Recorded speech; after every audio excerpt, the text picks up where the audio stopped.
امام حسن علیہ السلام سر سے لے کر اور کمر تک پورے اللہ کے نبی کے مشابہ تھے،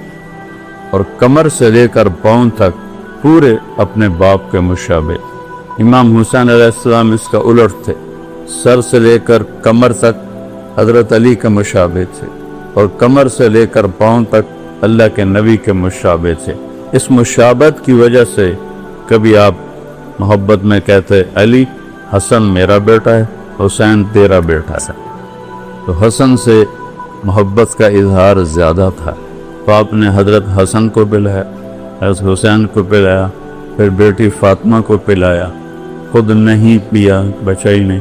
حضرت علی سوئے رہے، ان کی آنکھ نہیں کھلی، پھر آپ نے کہا فاطمہ میں، تو، یہ دونوں اور یہ جو سویا ہوا ہے، ہم قیامت جو ان پانچوں ایک ہی جگہ پر ہوں، قیامت کے دن ہم ایک ہی جگہ کھڑے ہیں۔